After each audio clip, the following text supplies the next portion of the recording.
Mesdames et messieurs, bonsoir et merci de votre fidélité à Télé 7. Bienvenue dans ce nouveau numéro de votre émission Le Journal de la Rédaction. L'actualité de la semaine est très abondante, mais vous le savez, elle aura été particulièrement marquée par la décision de Félix Tshisekedi de ne pas faire partie de du bureau de la nouvelle CENI.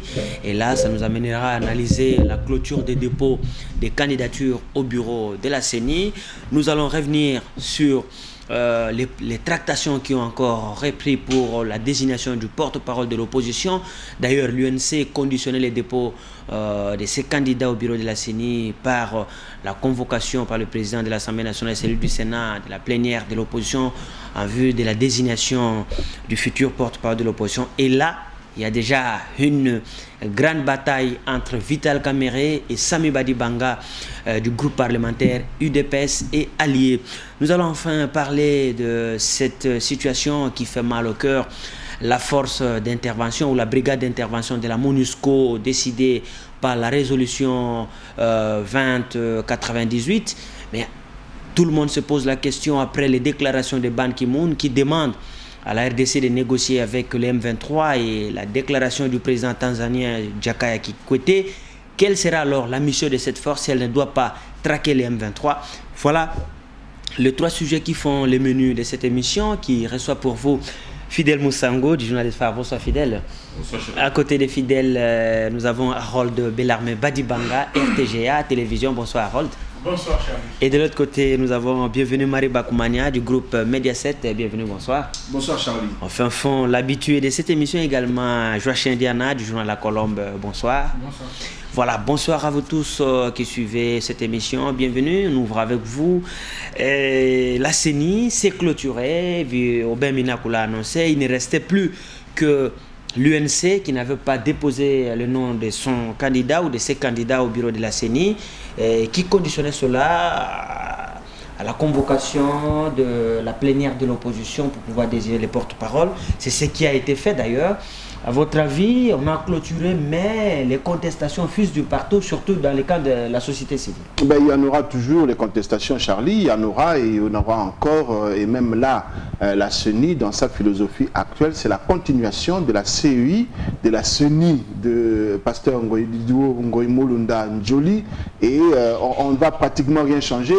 Et pour corser davantage mais les choses... Mais il faut quand même les oublier. Ils ne seront plus peut-être là. Allez-y. Non, Charlie, il ne faut pas oublier. Il ne faut pas... d'un trait comme ça, oublier cette catastrophe que le pays a connue avec les deux élections. Il y avait moyen de faire mieux. Des individus piqués par on ne sait quelle mouche ont décidé de tout trafiquer, de tout tronquer et ça a créé contestation. Alors la population, les Congolais, l'opinion congolaise voulait qu'on ait une CENI indépendante. La classe politique nous a encore proposé une CENI politiquement coloriée. Une CENI où on trouve la majorité, l'opposition en majorité. Donc c'est une CENI qui ne portera pas de fruits tels qu'on l'aurait souhaité. Mais pour en rajouter davantage dans cette cacophonie, il y a des propositions qui sont faites allant dans le sens de repêcher l'abbé Apollinaire Malou Malou, des tristes mémoires avec sa commission électorale indépendante. Je pense qu'une volonté de ne pas bien faire, une volonté de mettre un puzzle qui va constituer un cocktail qui va exploser au moment opportun est en train d'être mise en place. Je ne sais pour quel objectif. Très bien. Alors, Harold, c'est dans ce contexte que le président de l'Assemblée nationale, qui a réceptionné les candidatures, dit n'avoir jamais été saisi par une quelconque contestation ou un refus. En ce qui concerne le cas de l'abbé Apollinaire Malou Malou, c'est un Congolais comme tous les autres. Si les gens estiment qu'on peut présenter sa candidature, il pouvait revenir. Et de là, avec toute cette agitation au sein de la société civile particulièrement, qui est allée aussi en ordre dispersé comme la classe politique, quelles sont vos analyses? Mes analyses, c'est que par rapport à M. Abbé Apollinaire Malou Malou, qu'il soit clairement dit que ce n'est pas l'Église catholique qui l'envoie au sein de la CENI comme candidat, président ou que sais-je. C'est un membre de la société civile à part entière. Nonobstant le fait que nous l'avions toujours dit dans cette émission qu'il n'y a pas de société civile pure au Congo et tous ceux que nous voyons, ils sont soit politisés, soit politiseux, soit politisants. Ça dépend. Alors, si il faut que la CENCO où l'Église catholique saisisse le président de l'Assemblée nationale pour lui dire que nous n'acceptons pas que notre prêtre soit membre de la société civile, membre plutôt de la CENI. Il se pose un problème dans la mesure où l'Église catholique prise à part entière n'a pas ce droit-là. C'est la plateforme qui saisirait, c'est la plateforme des confessions religieuses et sociétés civiles. Et donc, s'il y a une affaire dans ce sens-là, à mon humble avis, c'est une affaire qui doit être traitée à l'interne avec M. l'abbé Maloumalou et selon le droit canon avec son évêque. Donc, une fois M. l'abbé Maloumalou, sa candidature présentée par la plateforme qui le présente à la CENI, je crois que ce n'est pas une affaire des institutions de la République ou bien une affaire entre institutions de la République et l'Église catholique. C'est à l'Église catholique de voir comment remettre son pion dans les rangs. Donc, si la République estime aujourd'hui qu'elle a besoin de M. l'abbé Maloumalou, ce n'est pas le problème de l'Église. Par rapport à la société civile qui y va en ordre dispersé, ça ne m'étonne pas. Charlie, nous le disions toujours. La société civile congolaise, je connais quelques-uns des acteurs, je ne cite pas leur nom par respect à ce qu'ils sont pour la République, mais il y en a qui vont s'agenouiller, qui devant la porte de Tshisekedi, qui devant la porte des caciques de la majorité, pour faire partie de la CENI. Alors, il faut qu'on se pose la question de savoir, une fois après s'être agenouillé devant telle ou telle autre personnalité pour être membre de la CENI, une fois dedans, on servira qui? La République ou celui qui nous a envoyé là-bas. Et donc, je voudrais que l'on soit réaliste et jusqu'au boutiste. En amont, nous avions demandé que la CENI ne soit constituée que des membres de la société civile pure, comme nous. Mais comme nous n'avions pas été entendus, que l'on s'assume, on a opté pour les politiques, eh bien que les politiques y viennent, qu'on laisse la société civile de côté. Votre analyse? D'abord, la conférence du président de l'Assemblée nationale qui annonçait les dépôts, la clôture du dépôt des candidatures, mais la société civile, jusqu'à l'heure qu'il est, il y a des organisations de la société civile qui se considèrent rejetées ou oubliées, alors qu'ils n'ont que quelques candidats, je crois 3 postes seulement, mais tout le monde voudrait être membre de cette institution qui amène à une difficulté en ce qui concerne l'arbitrage.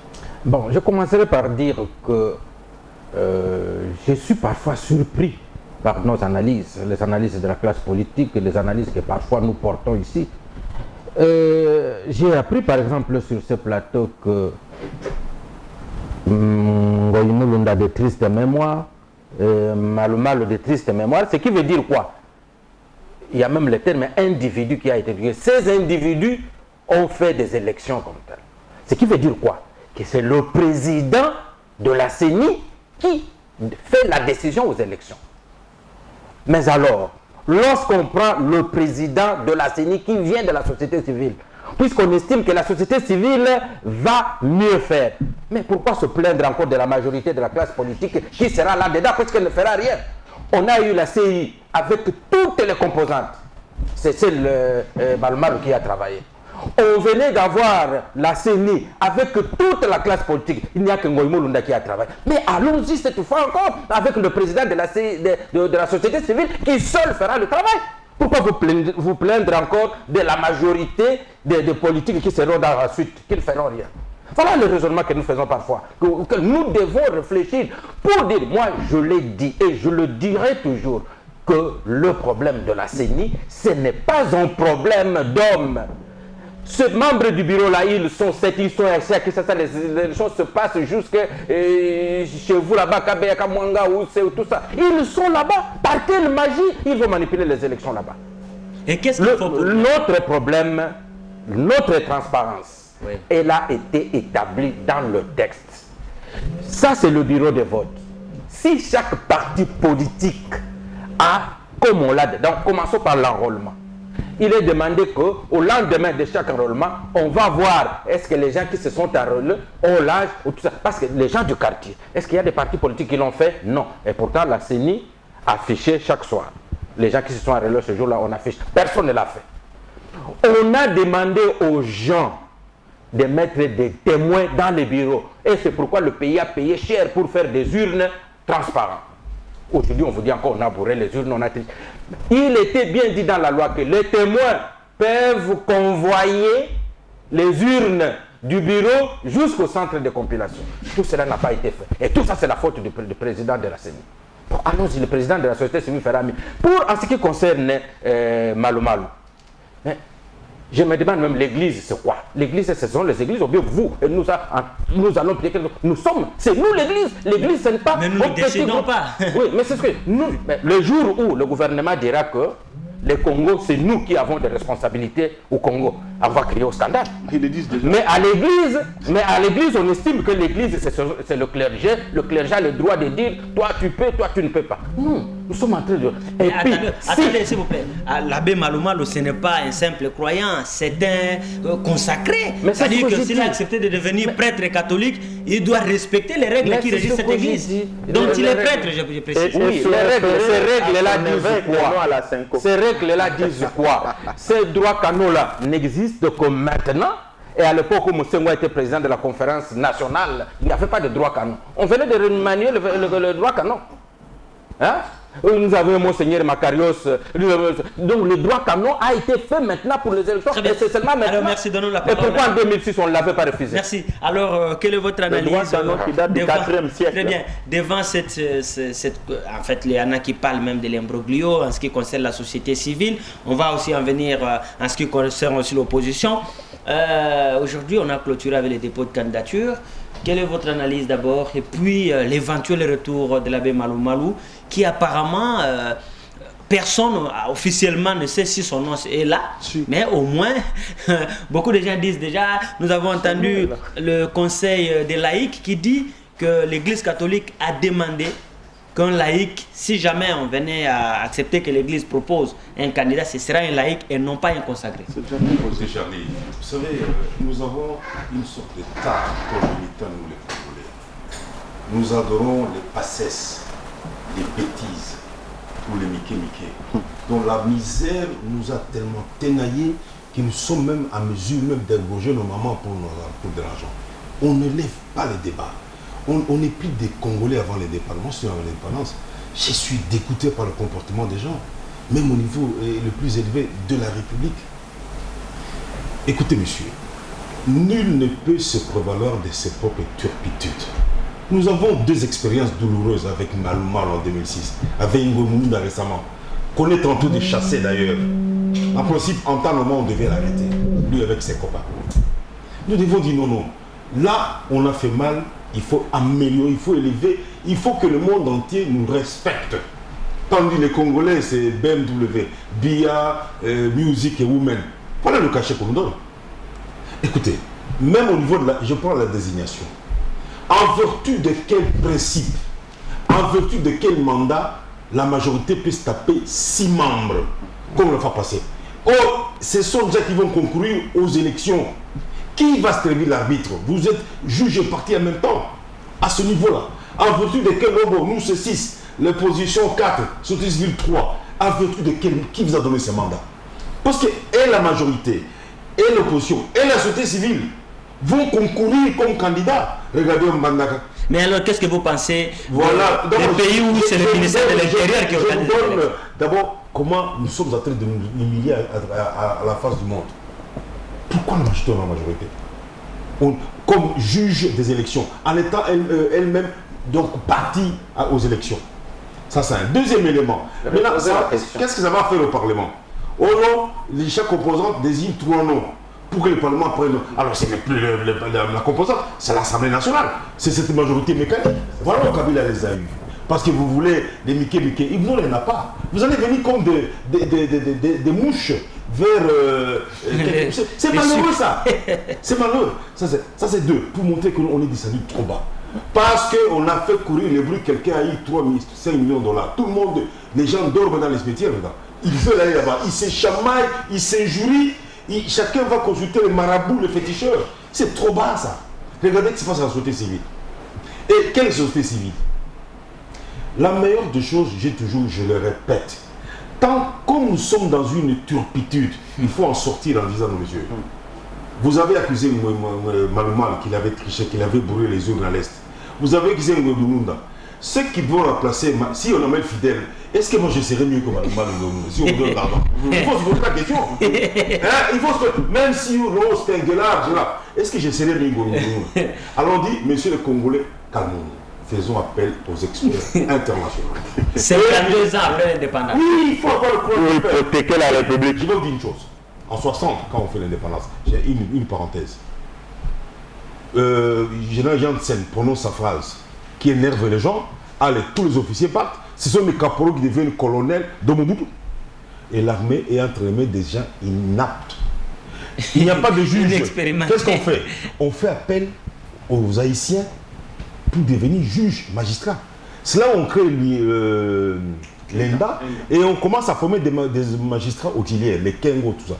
C'est Tshisekedi qui est le premier docteur en droit qui dirige cette école de droit pendant 4 ans. Et donc à la fin, on a amélioré.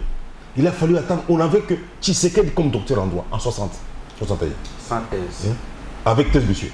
Avec thèse. Allez-y, attendez, il va thèse. Oui. Docteur en droit. Oui. Parce qu'il n'y avait que ça, il n'y avait pas de docteur en tête. C'est ce même docteur qui donne le cours. Oui, alors. Il faut pas la Allez-y. Attendez, s'il vous plaît. Alors, qu'est-ce qui se passe maintenant? Pour montrer qu'il y a un moment donné, on peut dire non, on n'a pas des Congolais, on amène des experts étrangers. Même pour l'enseignement, à un moment donné, on avait amené des Haïtiens, des Belges. Il y avait la science technique. En attendant que nos ISP créent des Congolais, maintenant, on n'en a plus besoin. Vous voyez?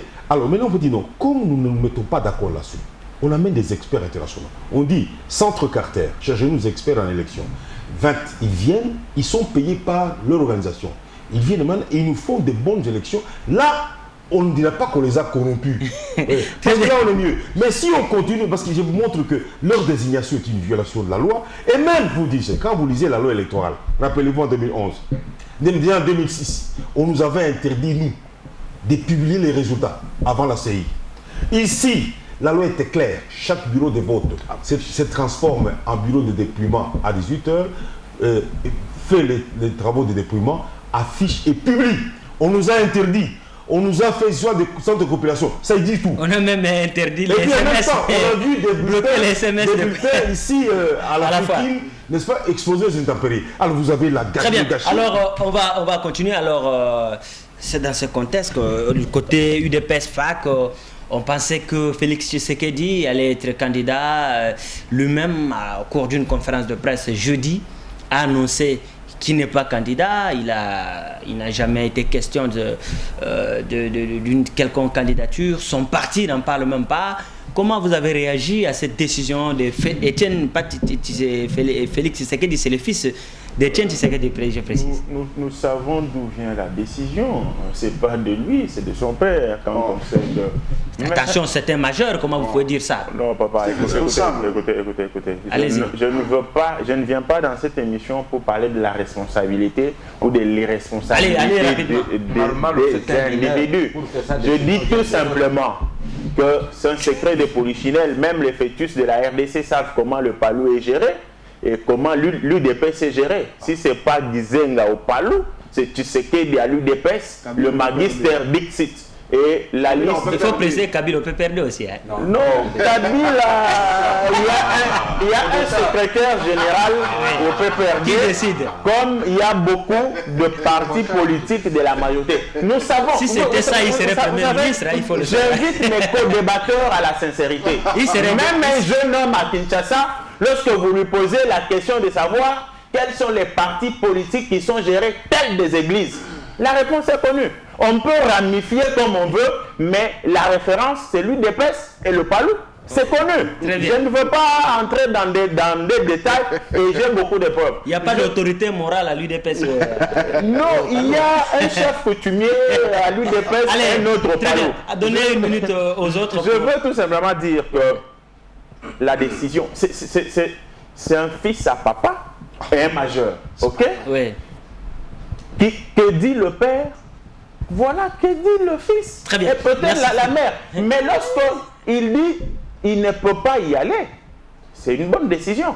Mais il faut que l'UDPS arrive à comprendre que ce que Docton décrit comme politique de la chaise vide va la rattraper. Dans la mesure où avoir un pion majeur dans la CENI aujourd'hui c'est participer à l'organisation des élections de 2016. Il ne faudra pas continuer à jouer à la politique de la chaise vide pour accuser les autres alors qu'on a l'occasion soi-même de tricher s'il y a occasion de tricher. Vous avez envie de réagir là, Félix renonce à ce poste-là parce que l'UDPS devait bénéficier du poste des rapporteurs de la CENI. Félix n'est pas membre, mais beaucoup de gens disent que c'est logique sa décision parce que son parti ne reconnaît pas les élections de 2011 et le Parlement ou l'Assemblée nationale qui doit désigner, comme disait Fidèle, ces gens, il ne reconnaît pas ça. Et donc, c'était tout à fait logique qu'il n'accepte pas... Mais justement, Charlie, moi je ne comprends pas qu'on qualifie Félix de fils à papa. Il ne l'est pas. De ceci. Non, je pense que Félix, c'est un responsable, il est secrétaire national au sein de l'UDPS. Il a même travaillé, il travaillait dans une institution bancaire, si je ne m'abuse pas, en Europe. Donc on ne peut pas dire d'un homme pareil que c'est un fils à papa à cet âge-là, vraiment.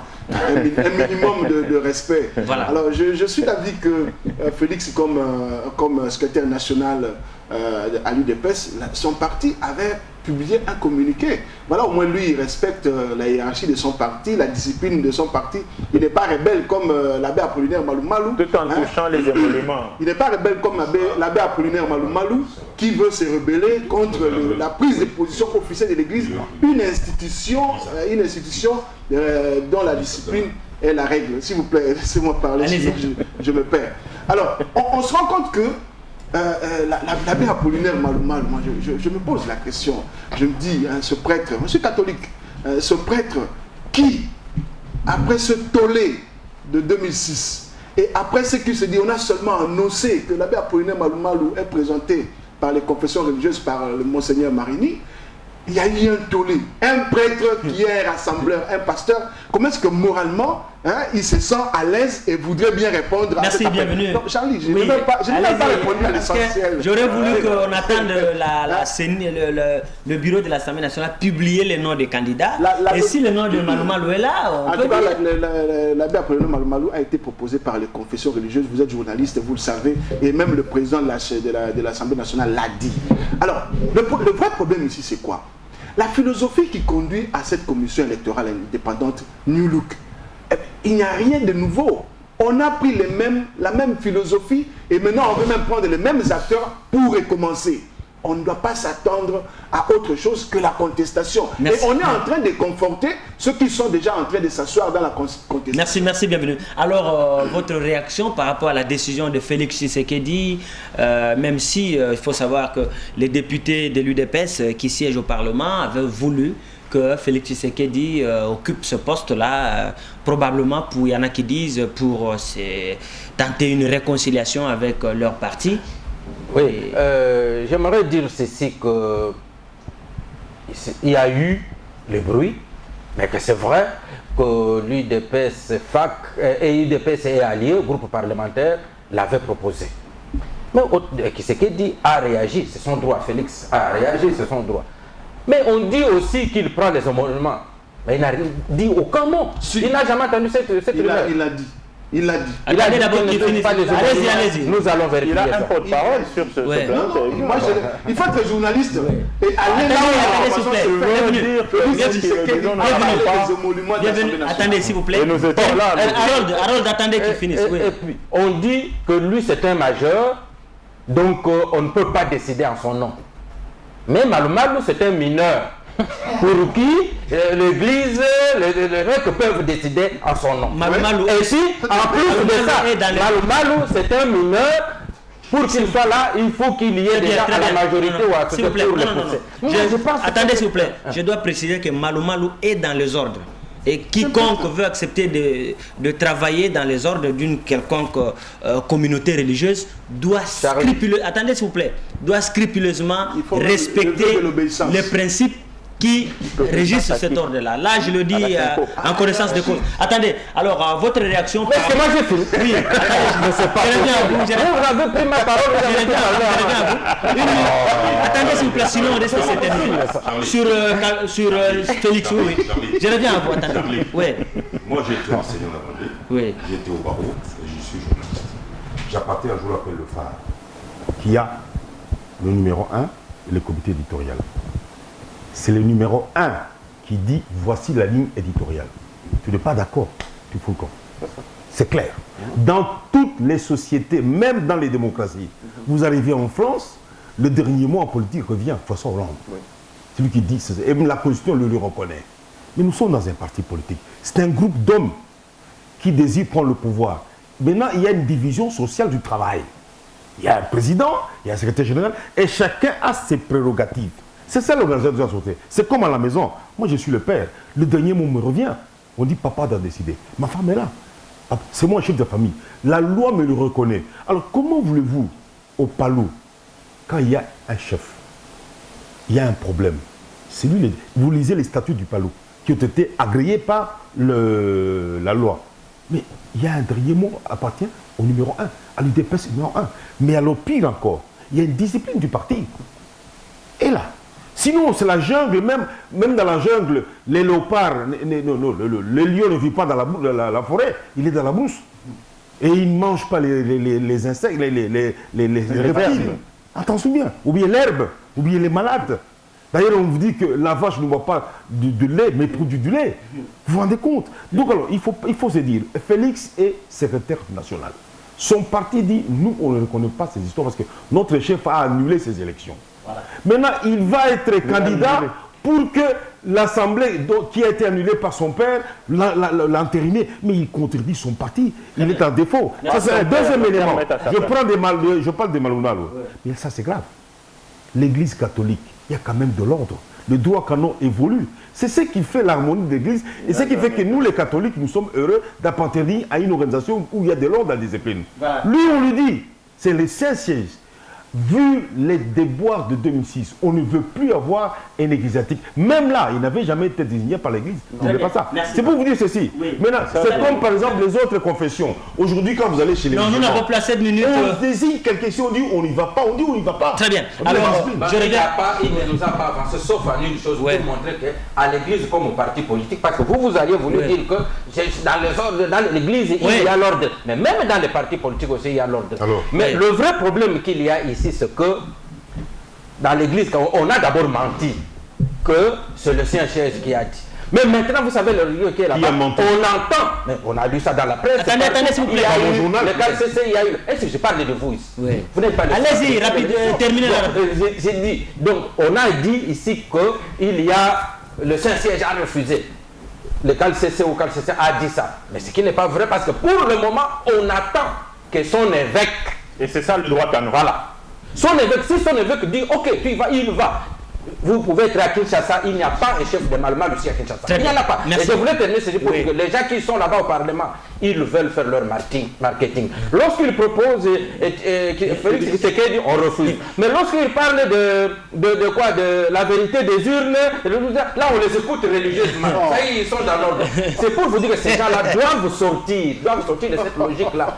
Ils doivent savoir que Félix Tshisekedi est dans la logique théâtrale, de l'univers théâtral, où les gens jouent au président de la République, au président élu. Eux, ils sont dans la logique de la réalité, ils sont dans un parlement qui vote, qui contrôle. Alors, ils sortent de logique pour aller prendre quelqu'un qui est dans une autre logique. Votre conclusion nous amène au deuxième sujet, c'est la désignation du porte-parole de l'opposition. Vous avez toujours la parole. Ici, il y a 2 candidats en vue. Sami Badibanga, que l'on connaît, élu à Kinshasa, circonscription du Moamba, actuellement président du groupe parlementaire UDPS et Alliés. Il faut signaler que ceux qui sont au Parlement se sont divisés en 2. Il y a maintenant UDPS FAC et UDPS Alliés. Alors, et en face de lui, Vital Kamere, que l'on connaît, qui est sorti 3e aux élections de 2006, ancien secrétaire général du PPRD et aujourd'hui président de l'UNC. Quels sont les atouts dont disposent ces 2 candidats? Et rapidement, vous allez finir par là. Je pense que la logique qui a prévalu à la première législature doit continuer. C'est le groupe parlementaire le plus important de l'opposition qui donne le porte-parole. C'est pour cela, c'est ce qui était la logique, on dit que c'est l'OMLC qui devrait donner. Aujourd'hui, c'est UDP, c'est Allié qui doit donner le porte-parole. Et voilà qu'il y a l'UNC, je ne sais pas, Allié, qui revient, qui dit que non, puisque Kabila était le premier, il le reconnaît maintenant, Kabila était le premier, et que Tshisekedi était deuxième, comme Tshisekedi refuse, il se retirait, lui le troisième qui prend le porte-parole du pouvoir. Vous voyez comment les gens vont au gré de ce qu'ils ont mangé. S'il a mangé les haricots, il a mangé le quoi, il change de raisonnement. Il va selon ce qu'il a dans le ventre, il change de raisonnement. Merci. Ce n'est pas normal. Donc l'UNC doit se retirer. Je sais qu'ils ont l'ambition de chapeauter, mais qu'ils attendent les jours où ils auront plus des éléments. Merci alors, Harold, les deux candidats, quelle chance vous donnez à l'un et l'autre? Non, Kamere n'a aucune chance au regard des principes. Le principe, c'est que si Bemba a été déclaré Urbi et Orbi comme candidat naturel, candidat naturel porte-parole de l'opposition, c'est pas parce qu'il était le challenger de Kabila, c'est parce que le MLC était la première force de l'opposition dans cette législature-là. Ça, c'est de un. De deux, lorsque nous parlons de Sami Badibanga comme ayant le portrait robot, c'est pas parce qu'il est le collaborateur de Tshisekedi, non, parce que, n'en déplaise à certains qui disent ils ont été chassés de l'UDPS, c'est peut-être le nom de l'UDPS qui fait mal aux gens. Changez le nom de ce groupe parlementaire-là, donnez-lui le nom de Badibanga et Allié. Mais posez-vous la question de savoir, lorsque vous entrez à l'Assemblée nationale, quel est ce regroupement dans l'opposition qui a beaucoup plus de représentativité. Ça, c'est de deux. Mais je vous dis qu'il y a déjà une scission au sein de ce groupe parlementaire, il faut le savoir. La scission est apparente. Lorsqu'on parle des élus de cette formation politique-là, c'est leur pénate. Lorsque les enjeux se présentent, ils vont se réunir et parler. Très bien. Mais ils ne se réuniront pas avec donc, la balance penche du côté de Badibanga. J'ai fini par une jurisprudence. Ouais. Nous ne sommes pas la République démocratique du Congo, première nation à créer ce poste-là.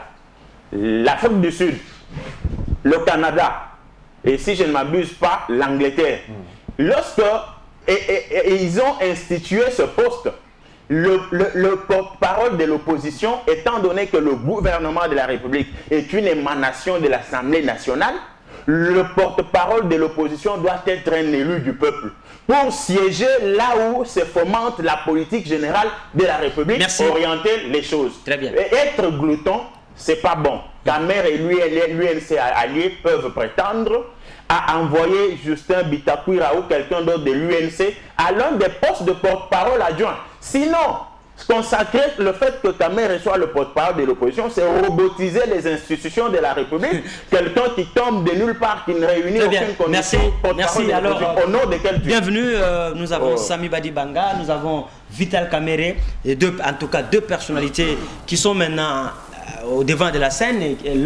L'une de ces deux personnalités devrait en toute logique occuper le poste de porte-parole de l'opposition. Et il dit quelque chose, si Vital Kamerhe va avec tout ce qu'on dit de lui, la carrure politique qu'il a sur le plan national, il est connu, il a été porte-parole, il a été plutôt candidat aux élections présidentielles, il est sorti troisième, et donc il a une assise nationale, et donc Badibanga, bien que président d'un groupe parlementaire qui connaît visiblement le problème aujourd'hui, mais il est en rupture avec son parti. Voilà, j'aime ce que vous venez de dire, votre conclusion.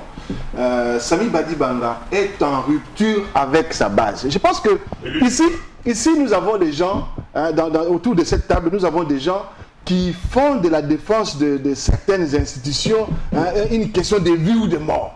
On est ici en politique. On est ici en politique. Ouais. On est en politique. Et en politique, on doit avoir les réalités du terrain. Badibanga est en rupture avec sa base. Donc, Badibanga ne fera pas le porte-parole de l'opposition seulement à l'Assemblée nationale.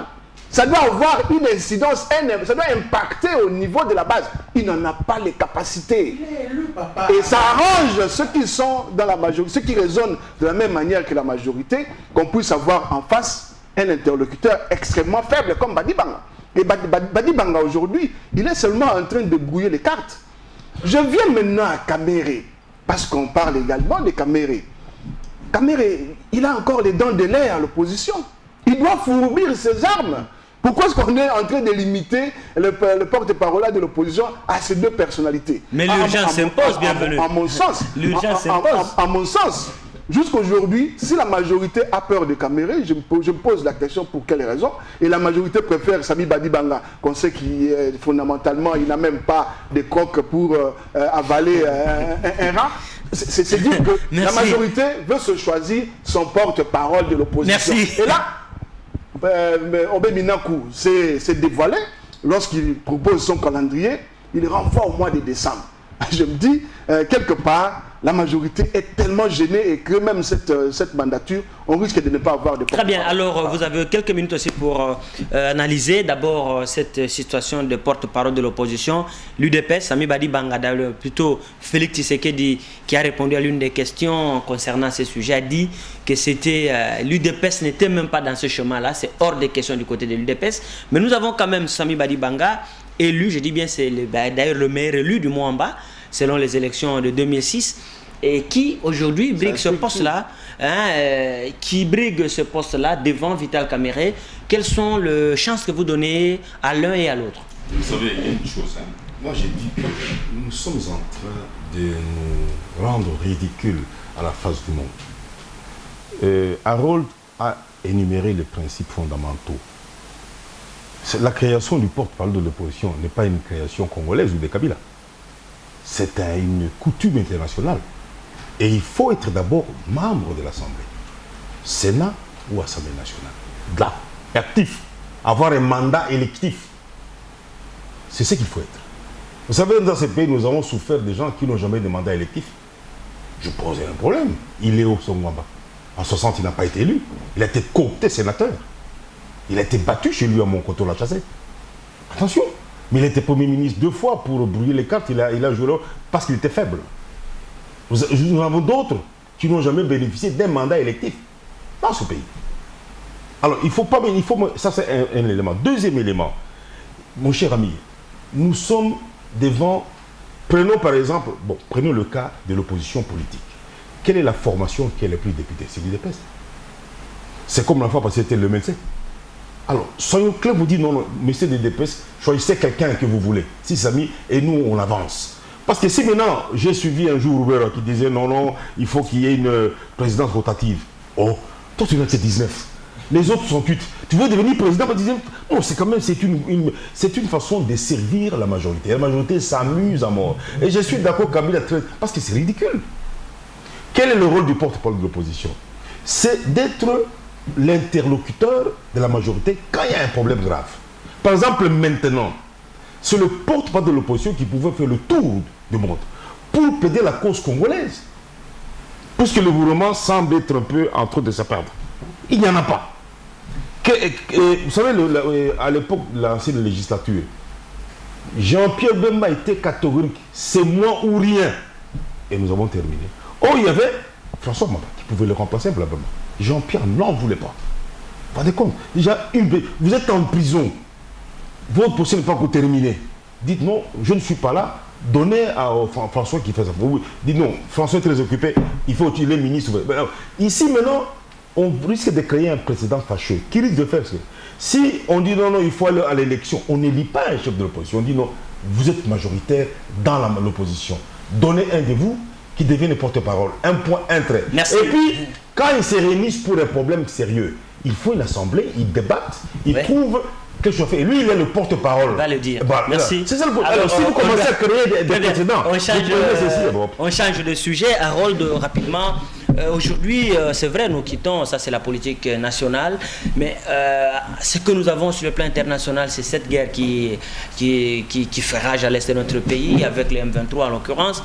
Mais aujourd'hui, alors que beaucoup de gens espéraient que la brigade de la MONUSCO, comme on l'appelle la brigade d'intervention rapide, devait venir ou vient avec la mission d'éradiquer les forces négatives qui écument dans cette partie du pays. Mais alors, quand le secrétaire général des Nations Unies est passé ici, il a demandé le dialogue avec les M23. Beaucoup de gens se demandent quelle sera alors la mission de cette brigade si elle ne peut pas éradiquer l'une des forces négatives qui est les M23. Non, je crois comprendre que le secrétaire général de l'ONU a été, si pas incompris, mais mal compris, dans le chef de nos populations. Nous sommes là pour éclairer la lanterne. Très bien. L'essence, le principe de l'Organisation des Nations Unies, ce n'est pas la guerre. C'est d'abord la négociation, et cette négociation, être dans le jusqu'au-boutisme avec, vider toutes les voies de négociation avant de recourir à l'ultime urgence qu'est le Kalachnikov. Ça, c'est le principe. Alors, lorsque Ban Ki-moon dit il faut négocier, il ne dit pas que, ipso facto, plus question du déploiement de la force d'intervention rapide. Mais il promet d'ailleurs, après avoir prôné les négociations, que la force sera déployée d'ici juillet ou début juillet ou fin juin. C'est pour dire quoi? Les deux solutions ne s'excluent pas, les deux procédures ne s'excluent pas. Au même moment que l'on peut entreprendre un dialogue avec le M23, la force d'intervention rapide de l'ONU est là pour que le cas échéant, elle arrive à agir. Vous allez finir par là. Comment maintenant vous comprenez la prise de parole du président Jakaya Kikwete lors du sommet de l'OUA ou de l'Union africaine, je voulais dire? Non, mais c'est son Parce que je précise qu'il demande, si la RDC doit négocier avec les M23, que le Rwanda négocie aussi avec les FDLR et l'Ouganda avec Adef Nalou ou la LRA. Non, mais c'est un panafricaniste. Il a compris que le problème en République démocratique du Congo, c'est tout un problème avec des ramifications dans toute la région des Grands Lacs. Du moment que la République démocratique du Congo aura résolu son problème, cette République étant la pièce maîtresse dans la région des Grands Lacs, ne vivra pas du tout à l'aise au moment où il y a des problèmes au Rwanda, au Burundi. Merci. C'est tout à fait logique, son raisonnement. Mais ce qu'il faille préciser ici, c'est que les négociations avec, entre le gouvernement et le M23 ne sont en aucun cas et en rien un frein par rapport au déploiement et à l'efficacité. Merci. Alors, bienvenue. Le potentiel s'est posé aussi une question dans ce sens-là pour comprendre ce que... Parce que je précise qu'il y a 19 ONG internationales qui ont demandé au secrétaire général des Nations Unies d'être un peu plus regardant en ce qui concerne l'efficacité de cette force. Sinon, on risque encore de tourner en rond comme on l'a connu avec la MONUSCO. Rappelez-vous, Charlie, qu'ici, dans cette ville, les officiels congolais ont applaudi de deux mains que la brigade spéciale va résoudre tous les problèmes de l'Est du pays, au lieu que les officiels se disent notre armée va tout faire pour résoudre. Avait le choix entre disparaître ou se rendre. Les gens se sont connectés devant les caméras en nous disant qu'ils ont trouvé la solution panacée pour la République démocratique du Congo, c'est-à-dire la brigade spéciale. Maintenant, ils doivent vous déchanter. J'ai comme l'impression que la réalité a rattrapé tout le monde. Et ce que nous disions ici, même si on ne va pas nous donner des trophées, même si Diane n'est pas d'accord, on reconnaît au fond du cœur que ces gens avaient raison. La brigade spéciale n'est pas la solution pour la République démocratique du Congo. Ça, c'est comme le Rwanda à votre point. La solution pour la République démocratique... Le Rwanda pense aussi comme ça. La solution pour la République démocratique du Congo, c'est une armée professionnelle, dissuasive, républicaine. C'est ça la solution. Très bien, nous sommes devant un cas. Là, je vais donner la parole. Je n'ai même pas répondu à la question. Vous avez une minute. Laissez-moi répondre à la question. Marie Robinson nous dit la brigade a une mission préventive. Oui. Notez, on évolue, on n'est plus dans la répression, on est plutôt dans la prévention.